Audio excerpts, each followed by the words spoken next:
ago in Rome, as we're having our Dilimina visit. On this same day, 28th of March, we had Holy Mass at the tomb of St. Peter the Apostle in the Basilica of St. Peter's. As the Catholic bishops of Uganda, we renewed our commitment of serving God's people in the spirit of St. Peter. I'd like to reflect on the theme. We are called to be witnesses to the risen Lord. As we are celebrating this Holy Week, I'd like to speak a bit about the passion and death and the resurrection of the Lord. I'd like to draw a few lessons from the passion and suffering of the Lord. The Lord endured his passion patiently, trusting in his heavenly Father. As he prayed in the Garden of Gethsemane, "Let it be done as you will, not as I will." On the cross, he prayed, forgiving his persecutors. "Father, forgive them, for they don't know what they are doing." And finally, as he was breathing his last, he prayed, "Into your hands I commend my spirit." There are a few lessons we can draw from this. One of the lessons we can draw is the lesson of patience. When we are suffering from sickness, misunderstandings, oppressions of any kind, we need to identify ourselves with the Lord, not to give up, but to surrender ourselves totally to him. We need to learn from Peter, who was able to reconcile with the Lord. He had denied him, but the Lord helped him to be reconciled. I give an example of a parent who is taking care of a sick child. If this parent sees the child enduring patiently, it helps this parent have hope. And this can give encouragement to not only the parent, but also the medical personnel, the doctors, the nurses who are treating that patient.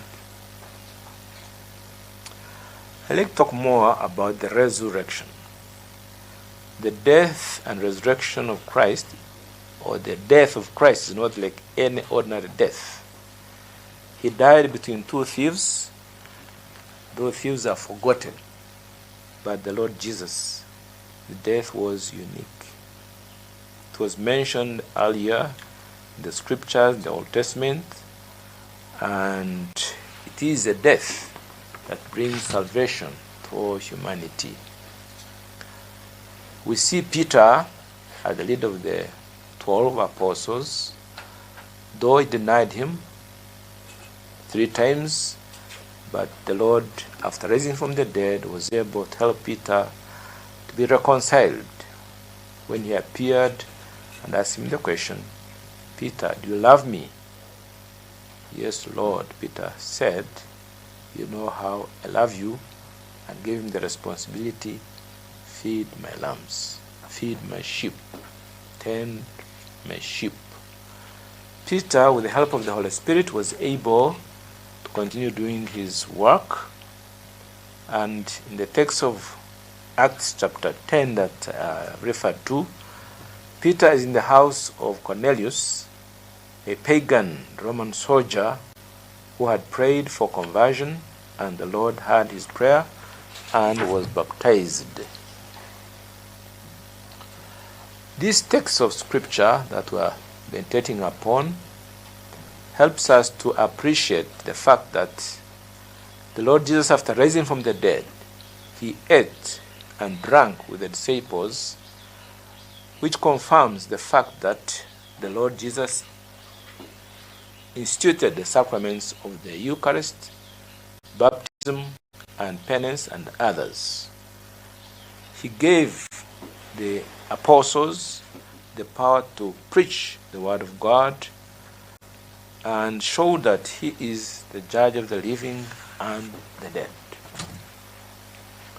Peter was carrying out that mission,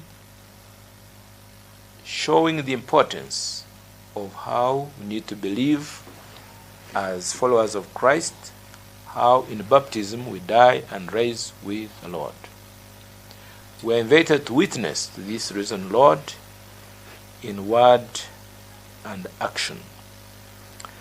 The raising of the Lord from the dead did not take place 2,000 years ago and ended there, but continues even today. That's why we are celebrating these events during this Holy Week, and we call it Holy Week. Why? Holy.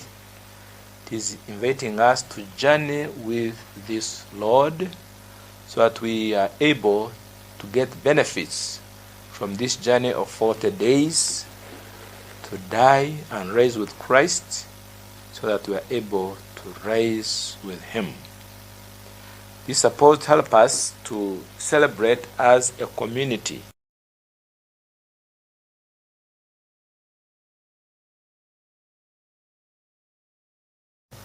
During the 3 days, the 3 holy days, the Holy Triduum, we are invited not to pray alone, but to celebrate with other people, because we are a community of believers. We need to recognize the Lord Jesus, who said, "Where 2 or 3 are gathered in my name, there I am in their midst." The Lord Jesus is with us, and he wants us to be together, to build community. As such, we are invited to grow deeper in our faith, even as individuals. We can see when the Lord appeared before the 12, or before the 10, because Judas had hanged himself. Thomas, the doubting Thomas, was not there, and said, "Unless I touch his wounds, I not believe." But when the Lord appeared before him and the others, Thomas was able to believe. But this is an invitation for us to realize that as individuals, we're invited to deepen our faith so that we can witness the Lord in our words and our actions. We need to witness the Lord starting with our families, so that we avoid tendencies of domestic violence, so as to live in peace and harmony, especially between husband and wife, parents and children. As leaders in the church, leaders in society, we're invited to do our duties better for the good of others. We have recently gone through the national elections, where some people during the political campaigns insulted one another. Others were defeated, others emerged as winners. But there were conflicts of one kind or another. Some people are still angry. As leaders, we need to reconcile with one another so as to live in peace. However, I want to dwell on one weakness which I'm seeing is spreading nationally. This has to do with the issue of noise pollution. As I travel throughout this diocese of Fort Portal, when I moved to Kampala, I realized that there is a weakness of music booming on weekends from evening till morning, such that people are not able to sleep peacefully. And this can translate into many weaknesses, especially for our young people who possibly go to dance and spend the whole night dancing till morning. So this is going to translate into laziness, and when young people spend the whole night dancing, the following day they cannot do anything useful or be productive. It is going to promote immorality on many fronts of sexual immorality, promoting the spread of AIDS. It's not surprising that here in Fort Portal, in the whole country, we have the highest AIDS prevalence. This can lead also to stealing, because if young people are not productive, they look for money to drink, to eat, to look smart, and eventually they will certainly look for money, and they may look for it in ways which are not proper, so they will steal. Often we appeal to our political leaders, security officers, they don't care. And this is something that we need to address, because it's promoting immorality in our society, causing immoral decadence. In the same vein, I like to appeal to parents to watch out for your children, and especially the teenagers.